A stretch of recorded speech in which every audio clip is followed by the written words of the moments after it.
My name is Ava Bennett, and I'm 32 years old. For 15 years, wealthy parents treated me like in-house help, while my younger sister, Jenna, was staged like royalty, smiling for guests as I worked the kitchen at every holiday and gathering without fail.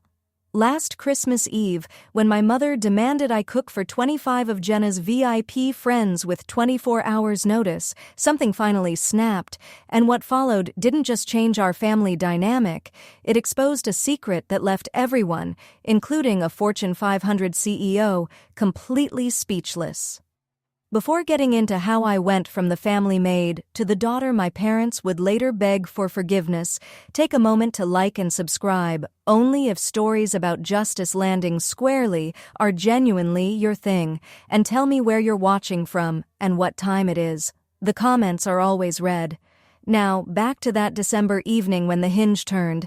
I was in my Manhattan apartment, neatly folding clothes into a suitcase when the phone lit up with "Mom," and experience said this call wouldn't be pleasant.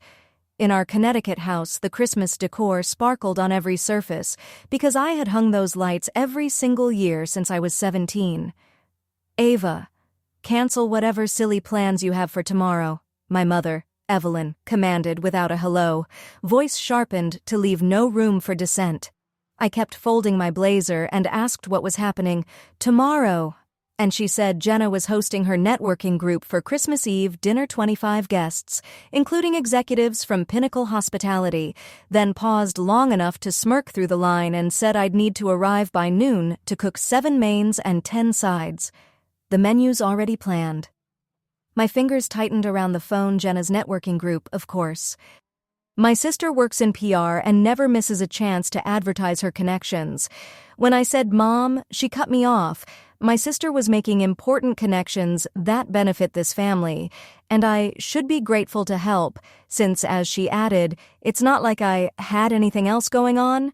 I glanced at my laptop. An email from Victoria Chen, CEO of Pinnacle Hospitality, pulsed on the screen, and if only my mother had a clue. "Use the good china," she continued. "These aren't your usual crowd, Ava. These are people who matter."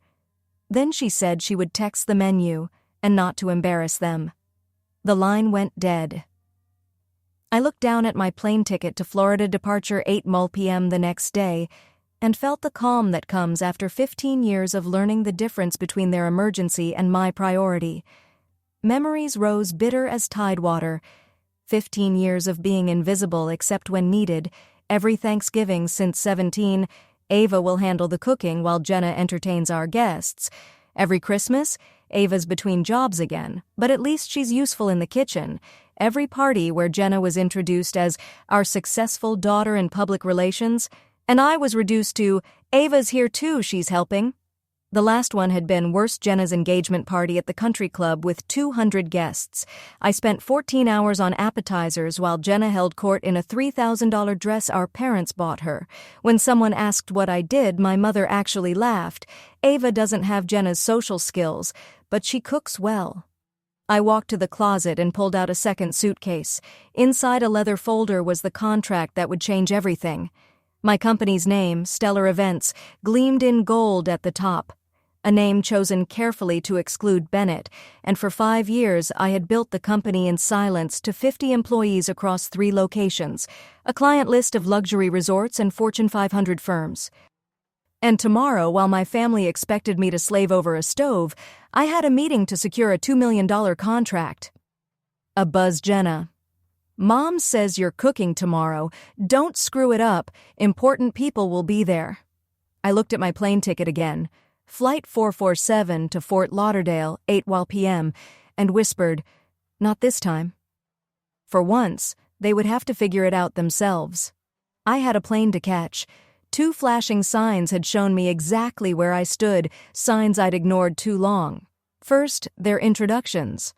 At last month's country club dinner, my father told a golf buddy, "Jenna's our success story. Ava's between opportunities." Between opportunities? I'd closed a $500,000 contract that morning, but to them, I was perpetually unemployed. They never asked about my work, my apartment, my car. When I mentioned traveling for business, my mother scoffed, What business? Is your little cooking hobby a business now? Second, last summer my childhood bedroom had been converted into extra storage for Jenna's wardrobe. My trophies and books were boxed in the basement, while Jenna was given the entire third floor, a renovation at my parents' expense with home office and walk-in closet. The message was crystal. One daughter was an investment, the other was invisible. I zipped the suitcase, remembering my company holiday party last week. My team surprised me for landing the Pinnacle account, 50 people who saw my value and respected my leadership. My phone lit with Mom's email. Don't forget the truffle oil. These people have sophisticated palates. These people, as if I didn't regularly design events for CEOs and celebrities. The deepest cut was their lack of curiosity. In 5 years, not a single, "So what do you do all day?" They had set a narrative. Poor Ava can't hold down a job, lives in a studio, probably living off grandma's savings money I invested as seed capital. At least she can cook, never mind that I employed 3 executive chefs. I scrolled photos, shaking hands with the mayor at a charity gala we catered, my team celebrating our 3rd location, my feature in Hospitality Quarterly, the quiet revolutionary of luxury catering. None of it shared with family success without their permission always threatened them. The one time I mentioned a big client, Mom pivoted immediately to Jenna's latest energy drink PR campaign. "At least you're useful in the kitchen," she said, patting my hand like I was a child with a neat crayon drawing. My dashboard showed Stellar thriving, built without a penny from my parents, without the Bennett name, without their approval. Tomorrow's revenue alone would exceed Jenna's 6-month income, not that they would know. My assistant had texted earlier, "Forbes wants to feature you in 40 Under 40. They're interested in the built without family support angle." Without family support, if they only knew. They hadn't merely withheld support, they had chosen blindness everywhere except their kitchen. If you've ever been invisible in your own family, you understand why I did what came next. A reminder pinged, and cold water snapped me into focus. If I kept playing servant, I could lose everything. The Pinnacle hospitality contract was the deal, $2 million for exclusive catering rights across 5 Florida resorts and a partnership that would put Stellar on the national map. The meeting was December 26th, 9 a.m., non-negotiable. "I'm flying back to Singapore on the 27th, wrote the CEO, Vivian Chen. "If we don't finalize in person, the board will go with our second choice." And the second choice competitor circled like a vulture. This wasn't just about money. 50 people counted on me. Carla, my head chef, had put an offer on her first home based on the expansion this deal would bring. Aaron, my operations manager, was planning better schools for his kids. This was our dream, now mine and theirs. The bank statements confirmed I was successful, but this contract would change everything. The leap from regional to national, a once-in-a-career opening. The phone rang. My CFO confirming I'd be at the resort for the pre-meeting dinner. Vivian's excited to meet the CEO who built such an impressive company without family money or connections. Rare to find authentic success like that. The inbox pinged again, urgent. Christmas Eve menu from Mom 7 Mains. 10 sides, 5 guests with dietary constraints, wine pairings, desserts. Use the Waterford crystal and the monogrammed silver. These are important people, Ava. One is Vivian from Pinnacle Corporation. She could be valuable for Jenna's career. My grip loosened. Vivian Chen was going to be at my parents' house. The guest list confirmed it. Vivian Chen, CEO, Pinnacle Hospitality. The same woman I was meeting in Florida would be at my parents' home, expecting to be served by their unemployed daughter. Another text from Jenna. Mom says Vivian Chen will be there, huge in hospitality, hoping to pitch PR. Don't embarrass me with your amateur cooking. Amateur, though, Stellar had catered Pinnacle's 500-person company retreat last month through my executive team. We'd never met in person. That was tomorrow. The decision weighed in both hands. Stay and serve the woman about to make me a millionaire, pretending to be a failure, or leave, face the family's wrath, and secure the future. My Uber notification, JFK at 6:30 p.m. tomorrow, flashed. I looked at the menu, the contract, the ticket, and the path was suddenly the clearest it had ever been. I called my mother. She answered on the first ring. Finally, I was starting to worry you weren't taking this seriously. I said, "Mom, I can't do it." Silence. Then razor sharp. "What do you mean you can't?" I told her I had a business trip, a flight to Florida that night. "Don't be ridiculous," she practically laughed. "What possible business could you have?" "An important meeting," I said. She laughed outright. "Ava, stop being selfish. Your sister needs this." I told her Jenna could hire a full catering team. "With what money? Do you know how expensive that is?" The irony of explaining catering costs to the owner of a catering company was almost comic. "Family comes first," she snapped.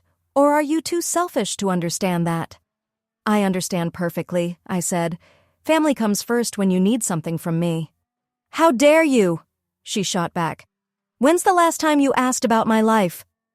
"We know about your life," she snapped. "You're between jobs in that tiny apartment." "I'm a CEO." She laughed again. "A CEO of what, your imaginary company?" "It's not imaginary. I have 50 employees." "Enough with the fantasies," she said. "Jenna needs this. You owe us." "I owe you," I said. "You raised me, fed me, kept me in your home while treating me like hired help." "You're being dramatic," she said. "What else do you have to do, sit alone on Christmas?" I looked at my business class ticket. "I have an 8 p.m. flight." "Cancel it," she said. "No. If you leave, don't bother coming back." The old threat, the one that usually worked. "Then I guess this is goodbye," I said quietly. "You can't be serious," she said. "I'm done being the family servant," I said. "I'm done being invisible until you need something." "You ungrateful," she began. I hung up, hands shaking, but for the first time in 15 years, not from fear or rage, from freedom. Blizzards of texts followed Jenna, shrill, "What did you do? Mom's melting down, stop being dramatic and get over here." I powered down, finished packing, then re-enabled just to make one point. The phone rang instantly. "What's wrong with you?" Jenna screeched. "Mom's telling everyone you've lost your mind." "I have a business meeting on Christmas Eve," I said. "Stop lying," she said. "This is about that stupid fight when Mom gave me your room." My room was converted to your closet years ago," I said. "This is about my actual career." "What career? You cook sometimes," she said. "I own a catering company," I said. "Sure you do," she purred. "I'll pay you to cook 200? I almost laughed. My day rate as personal chef was $5,000. "This is non-negotiable," I said. "I'm not coming." "Mom will disown you," she snapped. "That's her choice," I said. "You're going to ruin Christmas, ruin my networking with Vivian," she cried. "Then hire a caterer on Christmas Eve," I said. "Are you insane? No one's available." I had a notepad on the kitchen counter, 3 last-minute caterers with 24-hour hotlines, more than they'd earned. I left the note in plain view, plus a business card. "Ava Bennett, CEO, Stellar Events." "I'm not driving to Manhattan for your stupid note," Jenna said.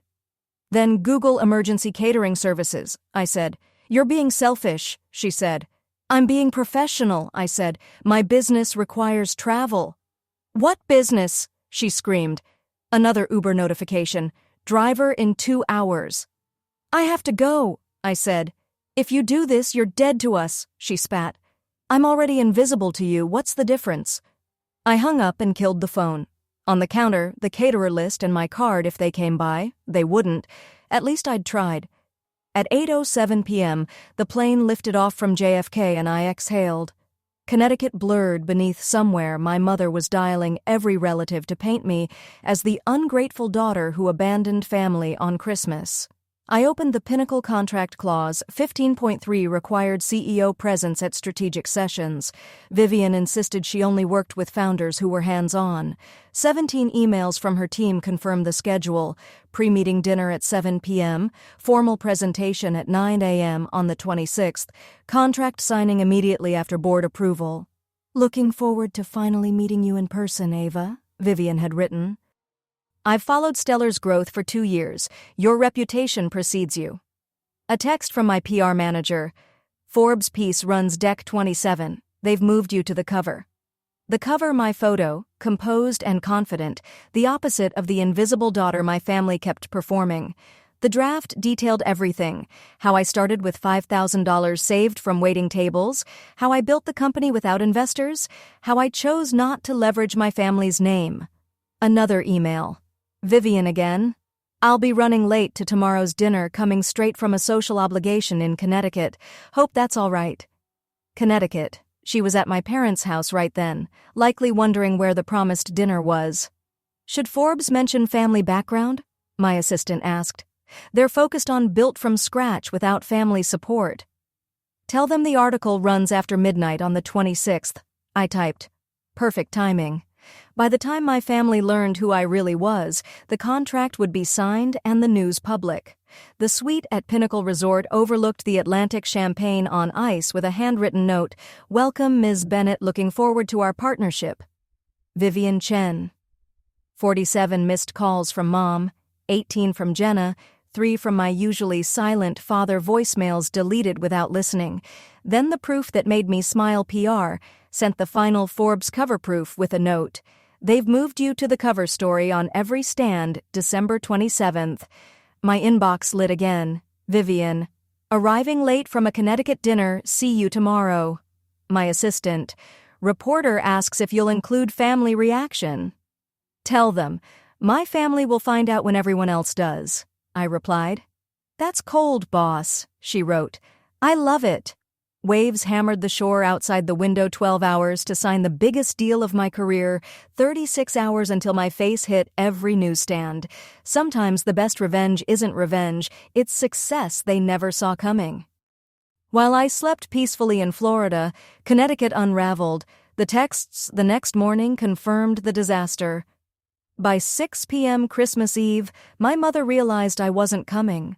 The kitchen still pristine, the fridge stocked only with basics, and 25 hungry guests arriving within the hour. Jenna's messages spiraled. Mom's losing it. She's calling every restaurant within 50 miles. Everything's closed. How could you do this to us? My father texted at 6:45. Your mother is having a breakdown. Please reconsider. At 7 p.m. sharp, guests arrived. Investment bankers, PR executives, and, most importantly, Vivian Chen, CEO of Pinnacle Hospitality, expecting an elaborate home-cooked feast that Mom had bragged about for weeks. Jenna at 7:23, we're ordering pizza. Do you understand what you've done? At 7:47, Mom just told everyone you're unreliable and always have been. She's blaming you for everything. Boxes arrived at 8:15 from Papa John's and 3 from Domino's because one chain couldn't swing it served on Waterford Crystal because my mother had spent weeks boasting about her daughter's entertaining. Jenna's later text, Vivian looks disgusted. People are leaving. Mom said you're mentally unstable and always a disappointment. At 9:33, party's over. Vivian didn't even stay for dessert. Mom says you're dead to her. I put down my phone and ordered room service breakfast. In 3 hours, I'd be having dinner with Vivian. I wondered if she'd mention the debacle, if she'd recognize my last name. Mostly, I wondered what my mother's face would look like when the truth arrived. At 7 p.m., I arrived early for the pre-dinner meeting. Vivian greeted me warmly, though tired, and apologized for being late. She had just flown in from the most bizarre Christmas Eve party in Connecticut. What happened? I asked, level. You won't believe it, she said. I was invited to an elegant dinner party hostess, Evelyn Bennett. Funny coincidence promised an elaborate meal prepared by her daughter. I nodded. We arrived to absolute chaos, no food, empty kitchen, hostess scrambling to order pizza. And she spent the evening bad-mouthing her older daughter, calling her unreliable, mentally unstable. A disappointment. Apparently the daughter was supposed to cook and just disappeared. Vivian pulled out her phone. There was my mother, red-faced, pizza boxes on the mahogany table, Jenna trying to pitch PR services while serving Papa John's on china worth more than most rents. Did you stay long? I asked. 20 minutes after the pizza arrived, she said. The hostess was so busy blaming the absent daughter she forgot to host. It was the most unprofessional evening I've ever seen. She even said her daughter was too stupid to hold a real job, so she usually just cooked. "Now," Vivian said, opening the menu, "let's discuss something more pleasant, your incredible company." The next morning, December 26th, I stood in Pinnacle's boardroom ready to present to Vivian and her team.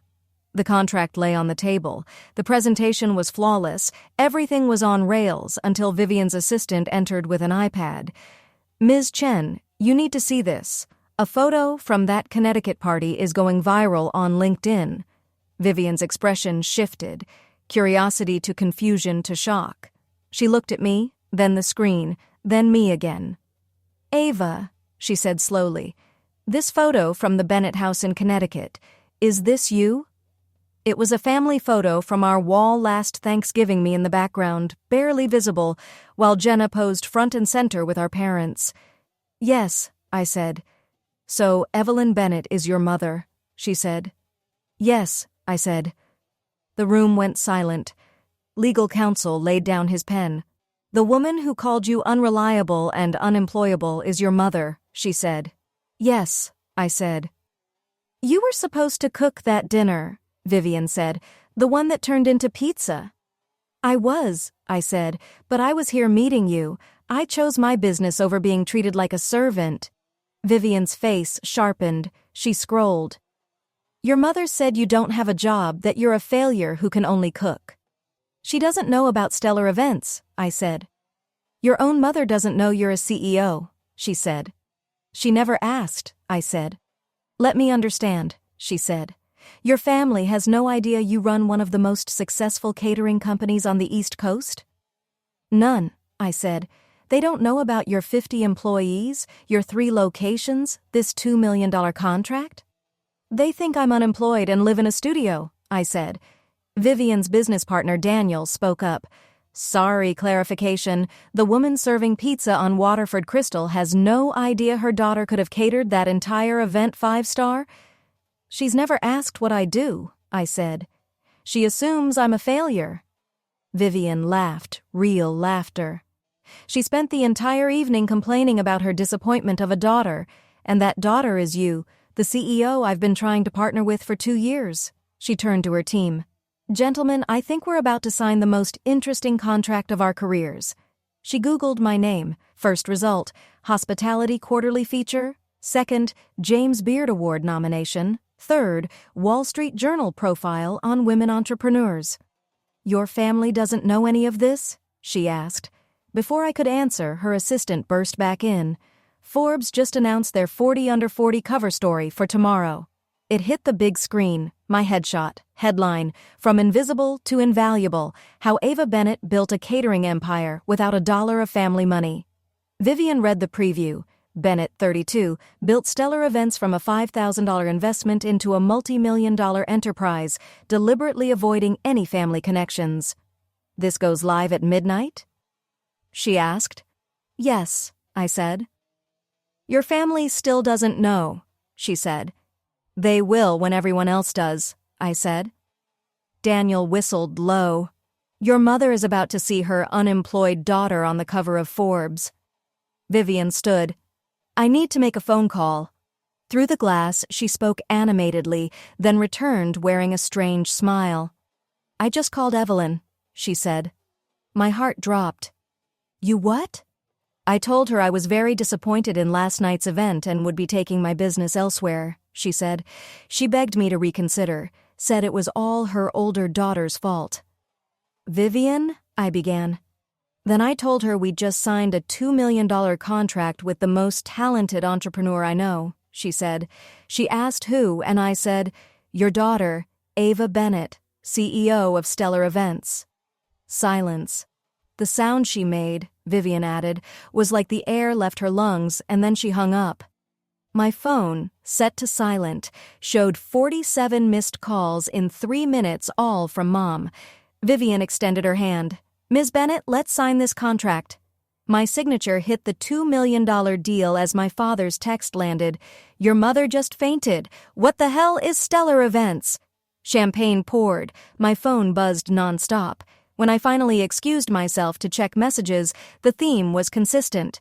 Mom, answer your phone now. Jenna, is this a sick joke? Dad, your mother is hysterical. Please call.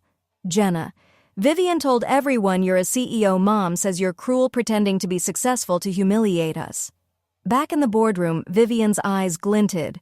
Would you like me to send them something? Before I answered, she snapped a photo of me with the signed contract and the Pinnacle team and posted on LinkedIn. Thrilled to announce our 2-year partnership with Stellar Events and their brilliant CEO, Ava Bennett. Her company's excellence in luxury catering will elevate Pinnacle's guest experience across all properties. Amazing to work with someone who built an empire from scratch. She tagged Stellar Events, Pinnacle Hospitality, and, yes, Evelyn Bennett of Connecticut. Within minutes, the post drew dozens of likes. Industry leaders I'd worked with for years weighed in. Past clients shared praise. The phone rang, Jenna on speaker with Vivian's nod. This can't be real. Jenna's voice trembled. It's real, I said. You've been a CEO this whole time? 5 years, I said. Why didn't you tell us? You never asked, I said. You all assumed I was a failure and treated me accordingly. Mom's having a breakdown calling friends to explain. Everyone saw Vivian's post. That's not my problem, I said. How can you be so cold? She cried. I looked at Vivian and her team professionals who never questioned my worth. I'm not cold. I'm done, I said. Done being invisible until you need a cook. Done being the family disappointment. Done pretending to be less to make you comfortable. But we're family, she said. Family doesn't treat each other like servants, I said. Call me when you're ready to meet Ava, the CEO, not Ava, the cook. I hung up. To boundaries, Vivian toasted. We clinked glasses, and for the first time in my life, I felt seen. That evening, I finally returned Mom's call. She answered mid-ring, crying, How could you do this to us? Do what? I asked. Humiliate us, she said. Vivian told everyone at the club about your company.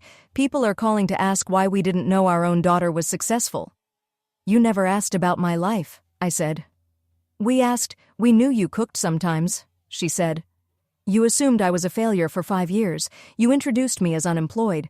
You never asked about my work, my apartment, my life. You should have told us, she said. I tried, I said. 3 years ago, I mentioned a big client. You immediately pivoted to Jenna's energy drink campaign and literally said, That's nice, dear, but Jenna's work is really taking off. Silence. I left catering numbers on my counter, I added, calm. You could have saved the party. We don't have keys to your apartment, she said. You never asked to visit. It's in Manhattan. You don't know where I live. That's not, she started. I employ 50 people, I said. 3 locations, features in multiple publications, a James Beard nomination, and you preferred unemployed because it was easier than seeing me. We're your family, she said. My family wants a servant, I said.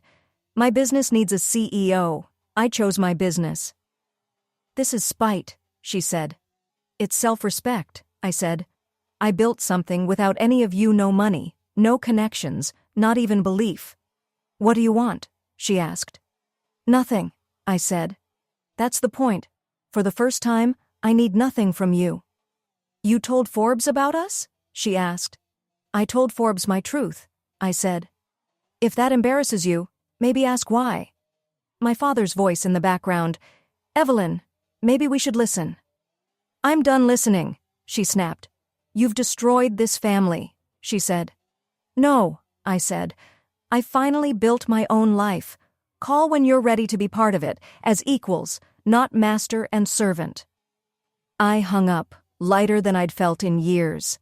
The social consequences arrived hard and fast, but not for me.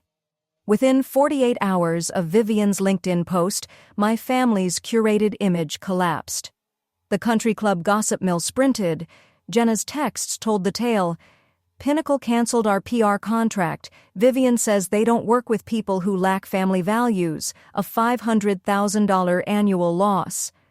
Mom got removed from the charity board unrelated, but everyone knows. Dad's golf buddies are asking how he didn't know his own daughter was a millionaire. The Forbes article went viral in our Connecticut orbit. The headline, "Built Without a Dollar of Family Money," was damning, but the quote in paragraph 3 detonated everything. My family assumed I was unemployed. It was easier to build an empire in silence than fight their assumptions. My father called first time in years. He said he'd known I was doing something with catering. He'd seen a business registration when mail mixed up, but my mother was so certain who I was supposed to be that he let her story stand. "I'm ashamed," he said. "I should have spoken up. It was easier to let her narrative stand than fight it. That made me complicit. Your success is remarkable and we missed it because we weren't looking."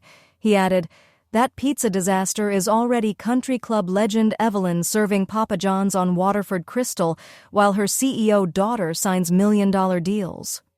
Despite everything, I felt a twinge of sympathy. "Dad," I said, and he answered, "We earned every consequence." While they managed the fallout, my life exploded in the best way. The Forbes piece included a photo of me at the Pinnacle signing champagne in hand, surrounded by executives who valued my work, a stark contrast to that Thanksgiving photo where I lurked in the background like hired help. Within a week, Stellar received over 200 inquiries. Clients on the fence jumped. My inbox flooded with interviews, talks, partnerships. Vivian became my fiercest champion, introducing me around. Imagine having a golden goose in your house and treating it like a servant duck.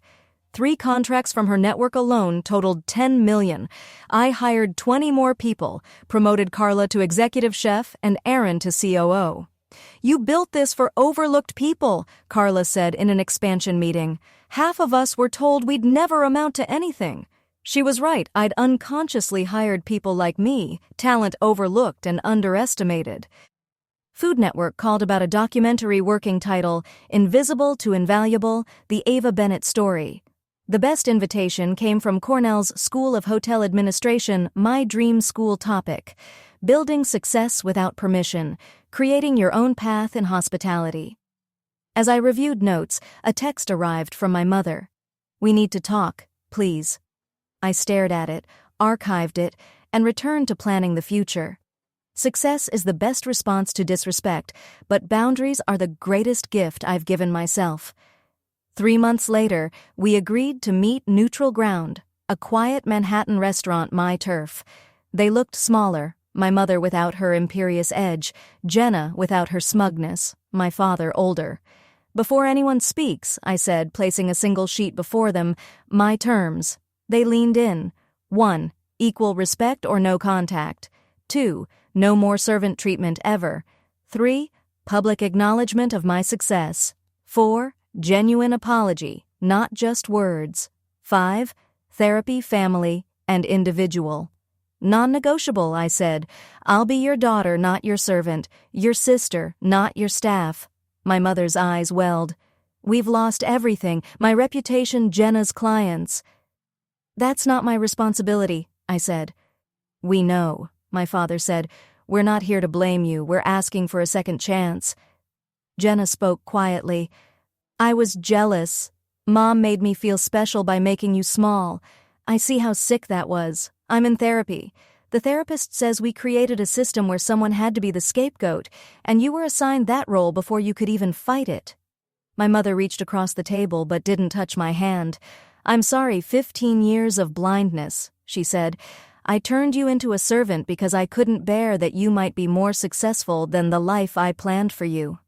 I'll consider it, I said, but I'm not coming back to the same family. If we rebuild, it's as equals. They nodded.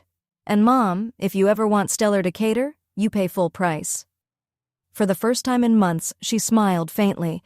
Fair.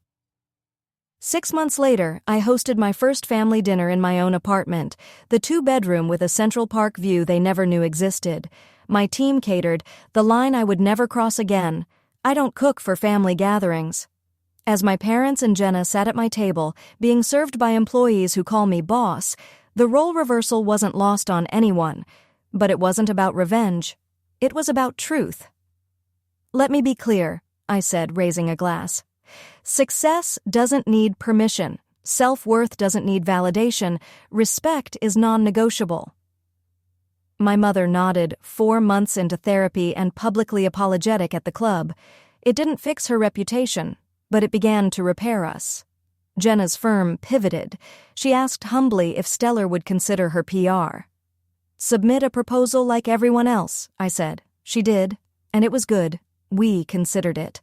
My father, now my unexpected ally, introduced me as my daughter, the CEO, with honest pride.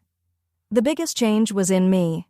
I no longer hid success or dimmed my light so others could feel big. Stellar grew to 100 employees across 5 cities. The documentary aired to acclaim. And each morning I faced the mirror and said, "I'm Ava Bennett, CEO of Stellar Events, not the family servant, never again." Your value does not shrink because someone else refuses to see it. Remember that. Thank you for coming along from invisible to invaluable. If this resonates, share a time you chose yourself over family expectations. Drop a comment. Your story might be the one someone needs. If you believe respect is owed regardless of role, share this with someone who needs to hear it. Subscribe for more stories about people who refuse to stay small. And remember, you are not obligated to set yourself on fire to keep others warm. Until next time, this is Ava, reminding you to know your worth and then add tax.